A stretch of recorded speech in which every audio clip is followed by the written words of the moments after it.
the lines are muted. However, this is being recorded, so we'll make sure that we capture the questions and answers.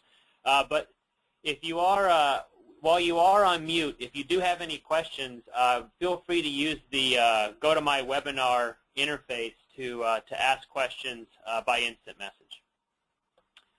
Okay, so today we'll be talking to you about optimizing trypsin digestion and how by optimizing trypsin digestion you can improve reproducibility, improve sensitivity, and simplify your proteomics workflows.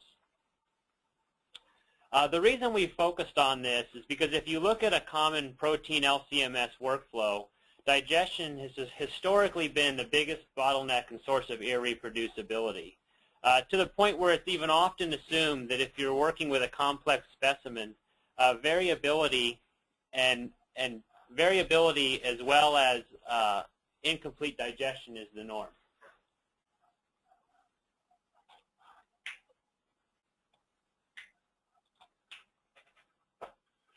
So here, just to give you a brief outline of what we're going to be discussing today, we're going to be talking about a variety of methods used for the optimization of trypsin digestion. So we'll be discussing the use of recombinant trypsin. So this is modified sequencing grade trypsin. We're going to be discussing the use of animal-derived or pancreatic trypsin. We're going to be discussing methods that use either additives or solvents to enhance digestion. And we're also going to be talking about the use of a temperature-stable immobilized enzyme reactor. Once we've walked through the optimization of digestion, we're going to be showing how this optimization can affect quantitative bioanalysis, biomarker identification, as well as biomarker quantification, peptide mapping, and trait analysis in plants. Really, just looking at this problem very fundamentally, a complete digestion is kinetically unfavorable. This is a reaction that follows very traditional Michaelis-Menten mechanics. So as the reaction proceeds, especially as substrate concentrations start to drop, this gets to be a very, very difficult reaction. Furthermore, when it comes to trypsin digestion, autolysis prevents the use of high enzyme concentrations, and protein structure often restricts access to cleavage sites. So you can see why it's often assumed that incomplete digestion is the norm, and why getting a complete digestion can be so difficult. If you look at this, and you just look at this, purely formulaically, what you would expect is you would expect a fairly linear digestion rate at the start, followed by reaching an asymptote. And we can actually show this empirically. So just looking at a very, very simple example of proteins, we're going to show you the digestion of insulin. So if you look at insulin, it's really only got one cleavage site. You've got this C-terminal peptide here, GFF-YTPK, and you've got this larger bridged dipeptide here at the N-terminus. So when you digest insulin, what you end up with is a fairly hydrophilic you end up with a fairly hydrophilic C-terminal peptide, this GFF-YPTK here, and these more hydrophobic N-terminal products as well as undigested protein. And monitoring this reaction by LC-UV is actually quite simple, as you can see here in the bottom right-hand corner of my screen. So here's the digestion of insulin, just following a very standard protocol right out of the product insert. This is using a 50-to-1 protein to enzyme ratio, and you can see here that even with this very simple example, we still have an incomplete digestion after 24 hours. So when you look at improving this process, the mind immediately comes to thinking of, well, geez, what happens if I just increase the concentration of the enzyme and push this reaction forward? And you can see here that using sequencing grade trypsin, this is a fairly robust method for cutting the digestion time from what was once 24-hour incomplete digestion to here with a 1:5 ratio. You can see that even after 3 hours, you now have a complete digestion. And for those of you who were noticed before, we had an incomplete digestion with our first use of a 1 to 50 enzyme to protein ratio. Here we have a complete digestion. This was the result from us improving not only the heating unit we were using to heat these samples to 37 degrees C, but also using vials with better heat transfer characteristics. So here's what the digestion looks like under kind of their optimum digestion conditions. So a 1 to 50 enzyme to protein ratio, you have a complete digestion after 18 hours now. 1 to 25, 16.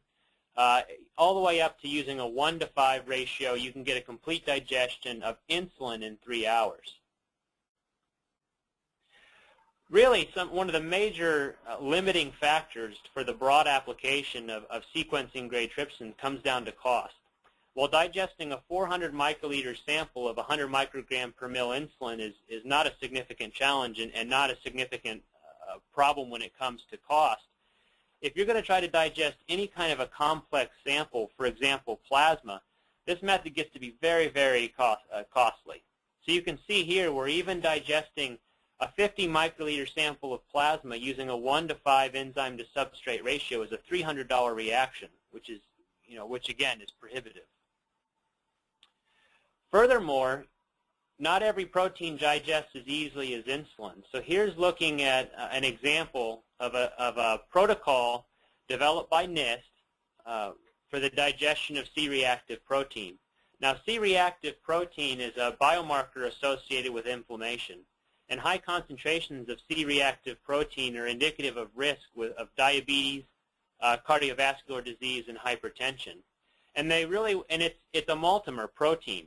So given that it's a multimer, there were some significant concerns as to whether the traditional quantitative protocols were giving an accurate answer. So the folks at NIST wanted to develop an immunoaffinity LC-MS approach to validate their existing methods.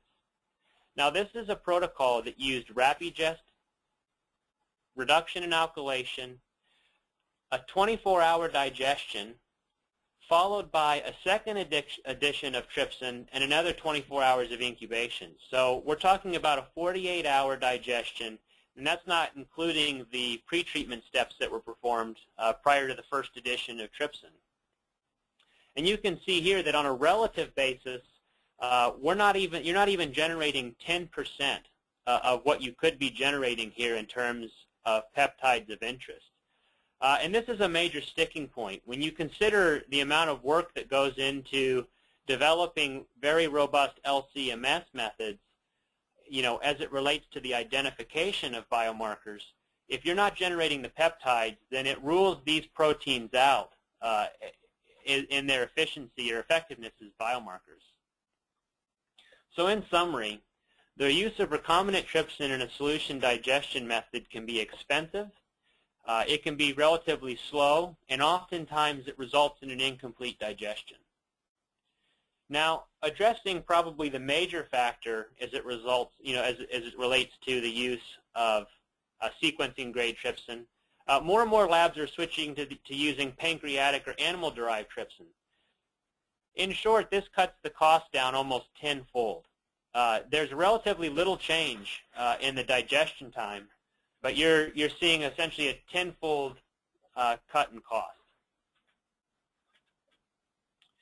Now, using the lower enzyme to protein ratios, this can be fairly effective. You can see here again with the digestion of insulin, again, a very simple protein. With the digestion of insulin, the use of a 1 to 50 ratio looks almost like it did with the sequencing-grade trypsin. However, once you start to use higher and higher concentrations of enzyme, you start to see very significant diminishing returns. If you see here where you're essentially reaching a peak area of 3 million counts here with a 1 to 50 ratio, when you get to 1 to 25, this maxes out at about 2.5 million counts. And once you start using even higher concentrations, such as a 1 to 10 ratio, you start to see significant degradation of the peptide products. And this is work that has been fairly well characterized in a paper that was written by Shaw and Smith back in the 60s even.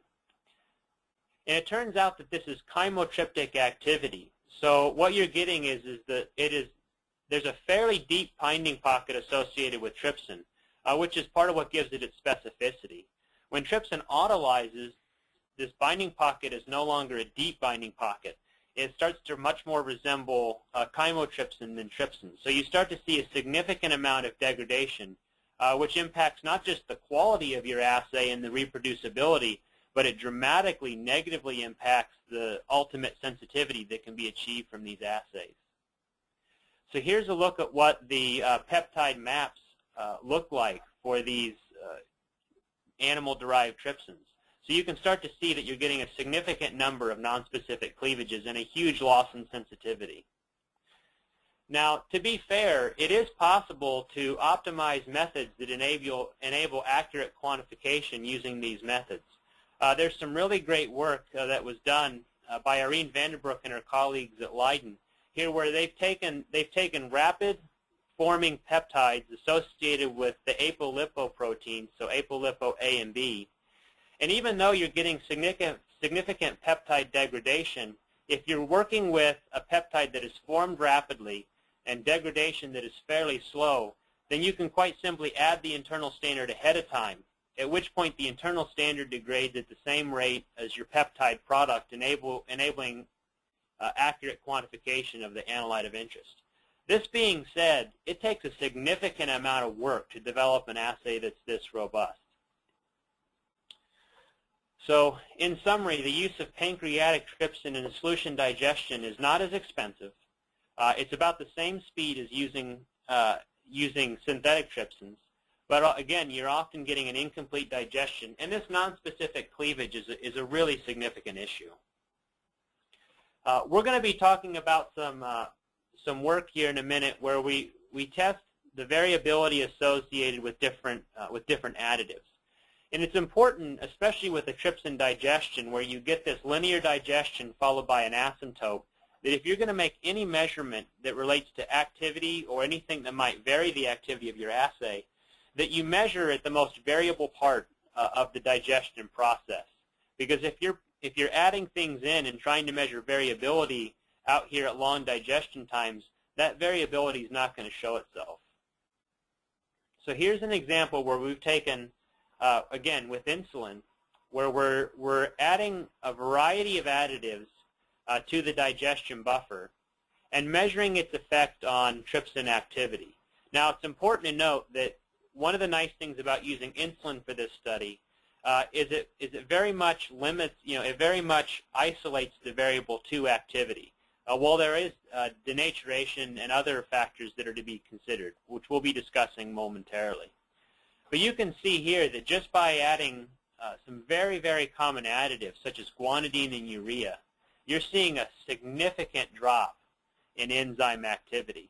And it's important to note that, we oftentimes recommend the use of tris buffers. And it's, we're often asked, why do we recommend the use of tris-based buffers in comparison to something that's more mass spec compatible, such as ammonium bicarbonate? It's because with tris-based buffers, you get much, much more activity.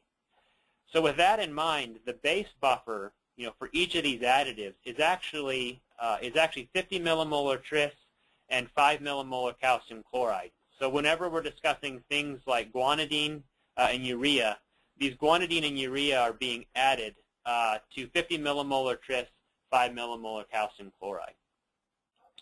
So you can see that even using additives and chaetropes such as half molar guanidine, you're sometimes seeing a 10x reduction in activity. And it's not at all rare to have half molar guanidine left over in your sample following traditional reduction in alkylation procedures. Again, instead of using chaetropes, you could add denaturants and surfactants such as OGS, tween, Zwidergent, sodium deoxycholate. In short, anytime that you're adding these things to help break apart the protein, you're also significantly negatively affecting trypsin activity. We're also seeing a significant number of protocols that use organic solvents as a co-solvent to help denature the protein. And as you can see here, with some very frequently used solvents, such as acetonitrile, methanol, and TFE, you're seeing a significant reduction in trypsin activity. And keep in mind, this was not a favorable reaction to begin with. So if you look here at the various factors affecting trypsin digestion, what you're doing with these solvent-based and additive methods is you're essentially improving denaturation, but at a loss of enzyme activity. So solvent or additive-assisted digestion is actually a fairly inexpensive way of improving denaturation, but it often resulting in decreased activity. So what we decided to do here at Perfinity when trying to optimize trypsin digestion was to really look at the fundamentals that are affecting trypsin digestion. And the first thing we decided to focus on was the use of high concentrations of enzyme. And while I have this noted here as the concentration of enzyme, please note that by focusing on enzyme, we mean enzyme activity and concentration, so both together. So what we specialize in here at Perfinity is immobilizing trypsin, such that you can use very, very high concentrations of trypsin in a reactor without getting any of this autolysis. So what that enables us to do is use very, very high concentrations of trypsin while maintaining specificity.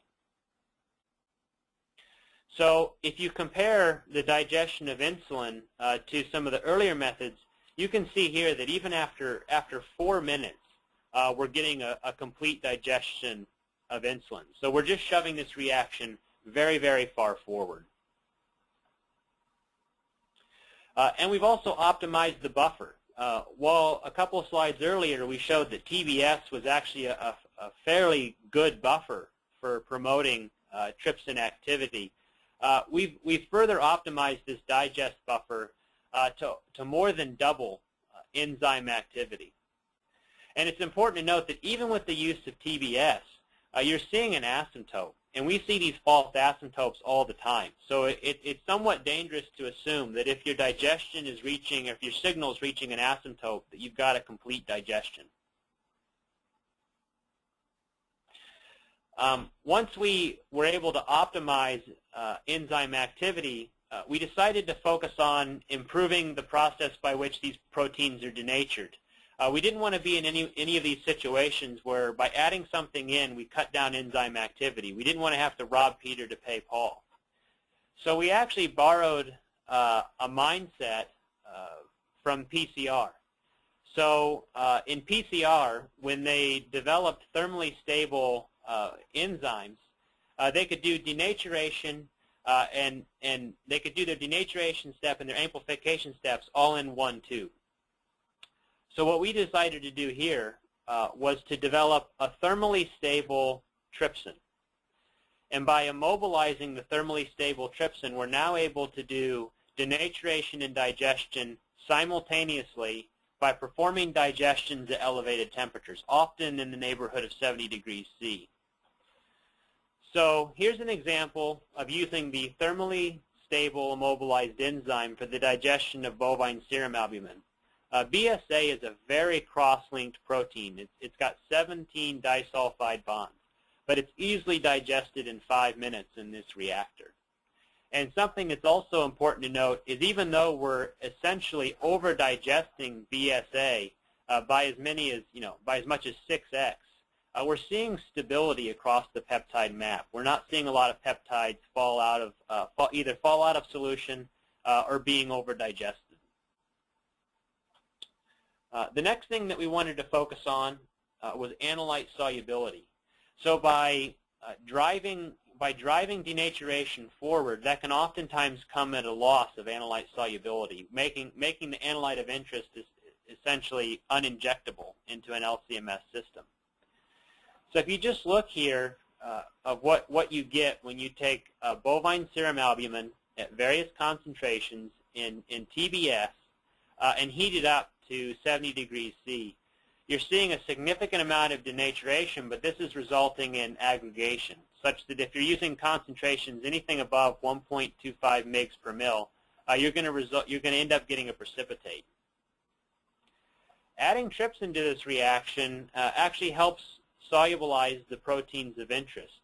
But even once you get to concentrations, in the neighborhood of 3 mg per mil, you're again seeing, a significant amount of precipitation. By optimizing the digestion buffer, as well as combining that with trypsin, you're essentially preventing any analyte loss from precipitation, such that we can now, with these, with this digestion buffer, we can digest up to 50 microliters of plasma without seeing any aggregation. So lastly, we wanted to make sure that we weren't experiencing any significant limitations by diffusion. So this is one of the things we needed to keep in mind when we switched to the use of immobilized enzymes. We wanted to make sure that we weren't experiencing a significant number of diffusion limitations. And there's a significant number of things about the materials being used as it relates to pore size and other characteristics that are already helping us be comfortable that we're not experiencing diffusion limitations. But probably the main driver is the use of these thermomixers. So we now have commercially available thermomixers that can come with PCR attachments that enables us to agitate these samples as high as 1400 RPM. And as such, it significantly mitigates any diffusion limitations associated with the use of immobilized enzymes. Given that the picture's up, now's probably also a good time to talk about the fact that we're generally running these reactions in PCR tubes. It was noted that using very traditional plate formats, we were seeing significant inside to outside variation. And so we decided to switch to these PCR tubes, which have very favorable heat transfer characteristics. So really, as we look at these factors affecting digestion, we've really done the best we can to mitigate their impact in an attempt to drive this towards a first-order reaction. So to optimize enzyme activity, we're using the immobilized enzyme as well as the optimized buffer. For solubility, the optimized buffer helps us keep these analytes of interest soluble throughout the reaction. Denaturation is being driven by the operation of these reactions at elevated temperatures, and shaking is helping to mitigate any diffusion limitations.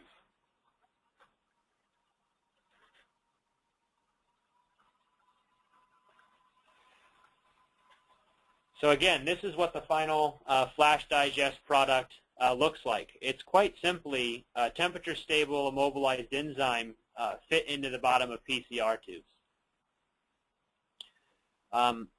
So a very common protocol, very simple protocol for the use of these products is to just take your sample, add it to the tube, put the tube in the thermomixer, and usually you're going to be using a digestion time on the order somewhere in the neighborhood of 30 minutes, sometimes as high as 75 minutes or higher.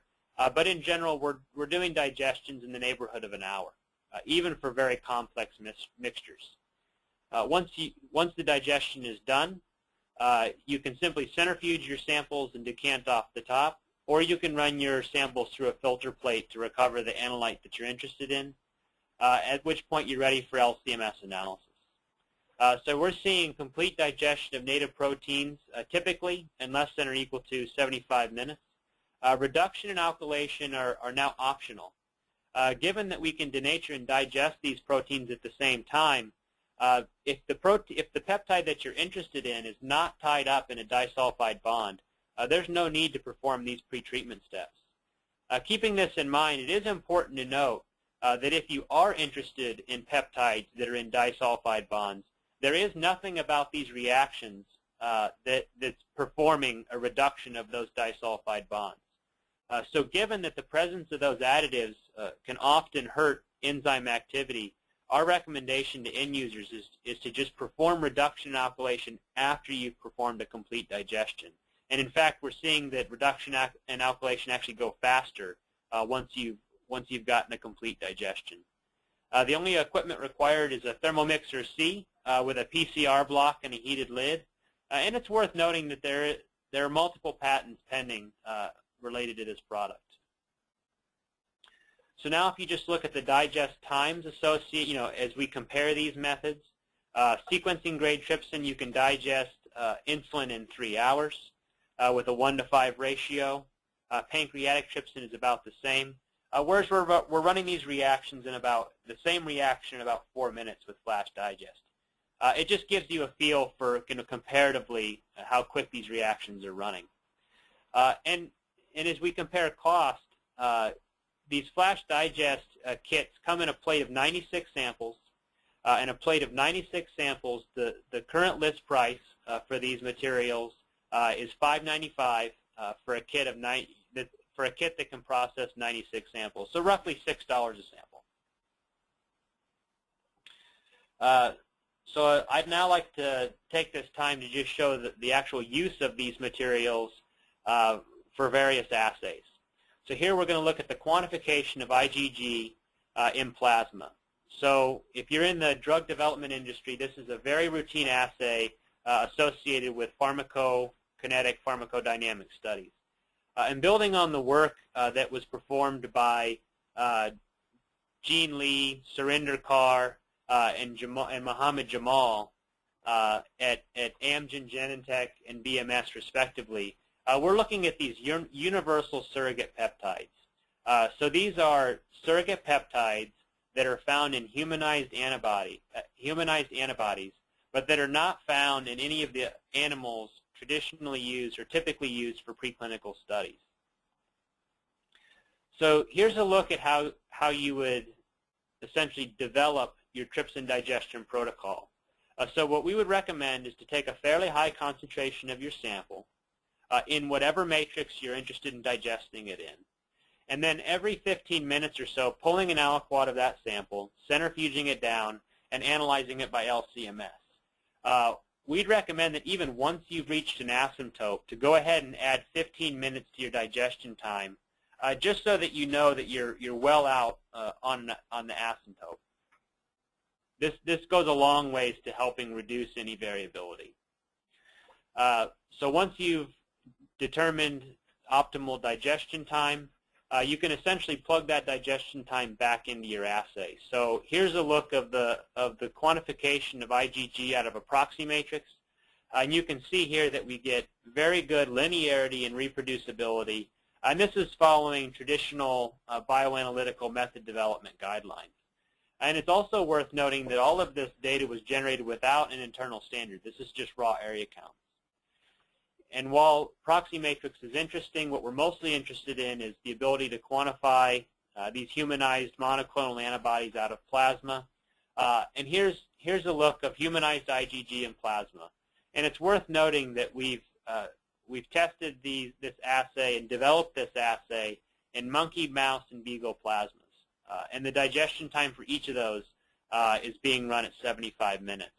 And again, even though we're running out of plasma, we're just taking raw area counts here and getting very good reproducibility and linearity for these assays, as well as sensitivity. It is not at all rare to see up to a 10x increase in sensitivity just by getting a complete digestion.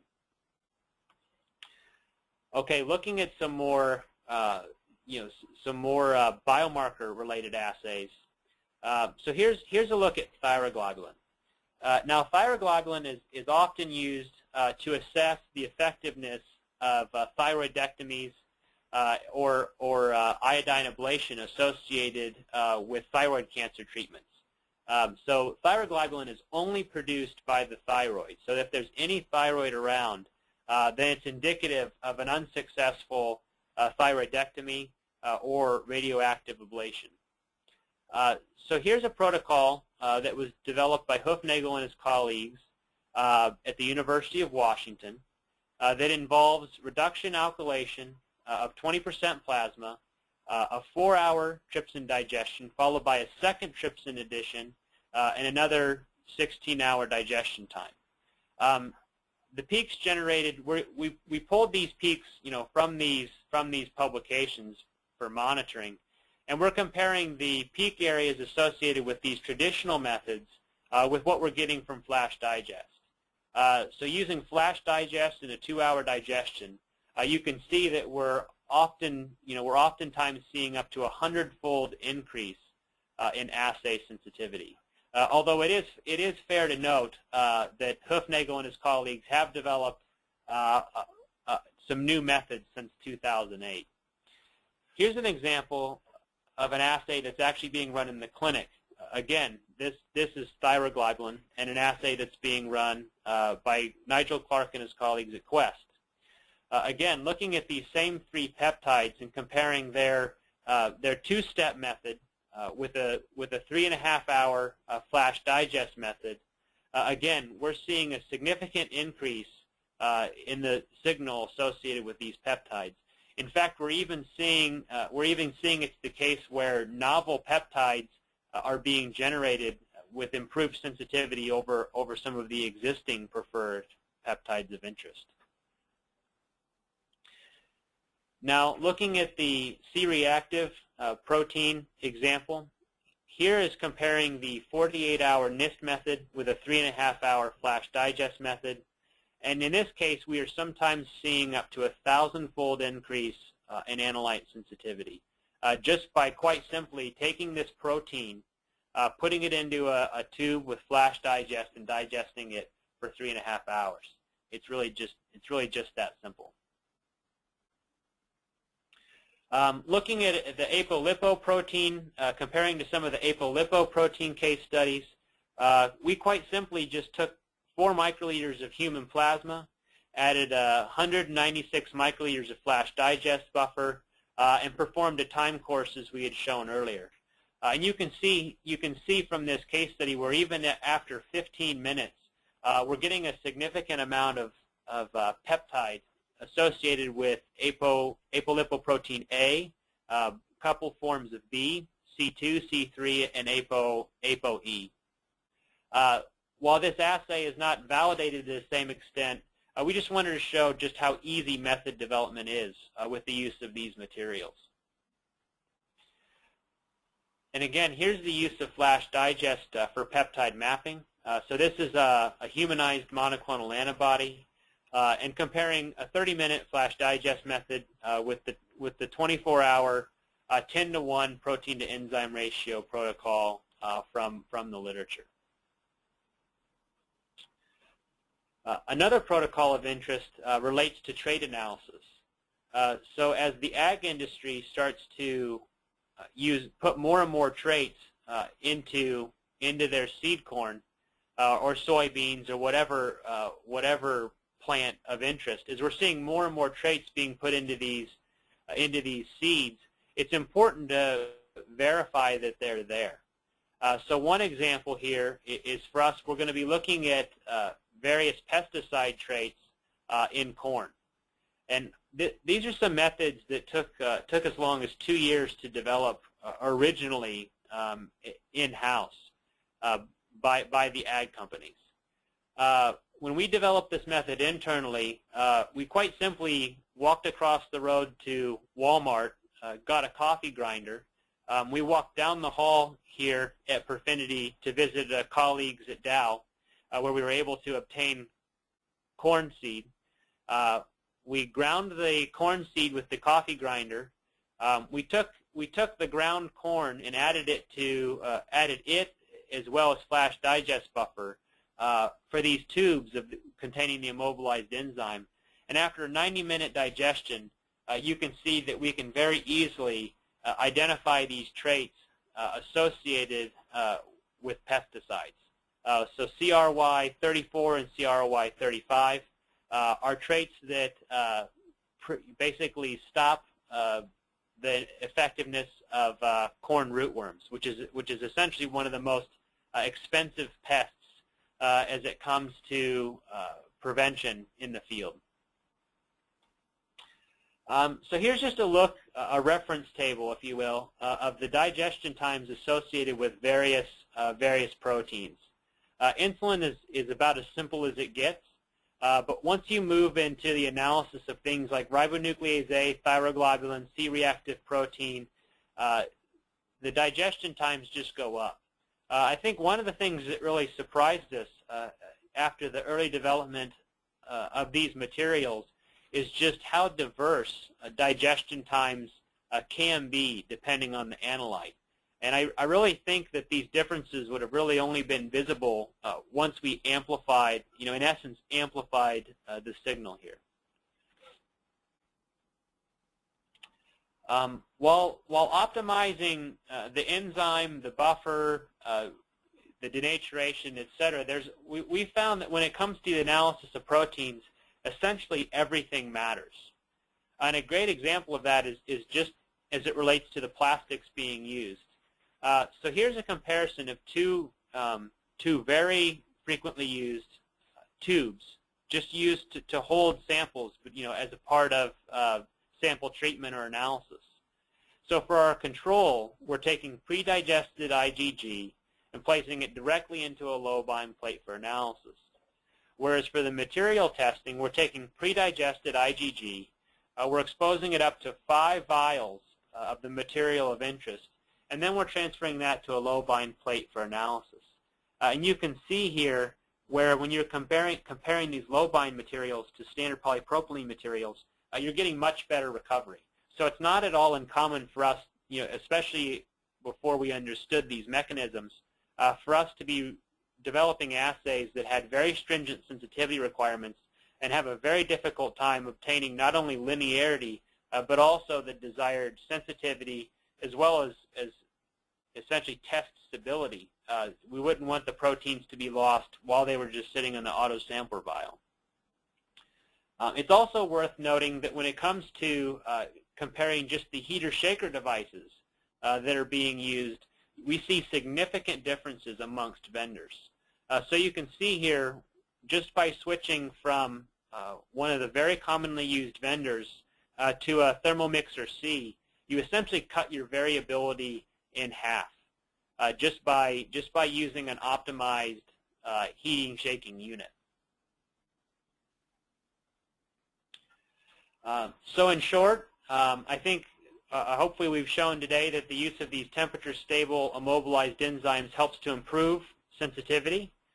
Things are now getting to the point where they're quite easy to use, and it's easy to obtain reproducible results quickly. And it's also worth noting that these materials are all standardized.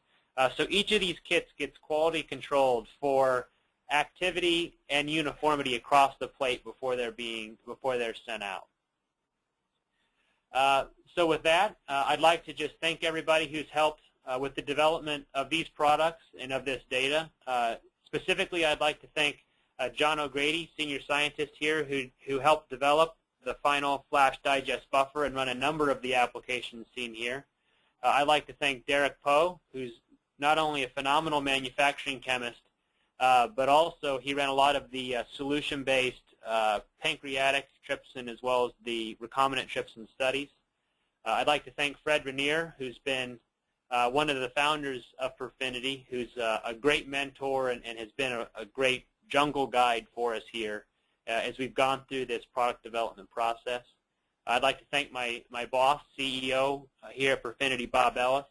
It was really Bob who, when we were in the early days of developing this product and struggling with, with the variability associated with just the plastics we were being used, Bob said, Kevin, the PCR industry figured this out a long time ago. Just use some commercially available materials. So thank you, Bob, for that and all the support. And last but not least, I'd like to thank Joe, and especially all of our customers should thank Joe. Not a single thing would get shipped out of here, let alone shipped out of here on time, if it weren't for Joe's help. So with that, I'd like to thank all of you for your attendance today, and I'll be unmuting everybody here within reason. As long as there's no feedback, I'll be unmuting everybody here and opening this up for questions and answers.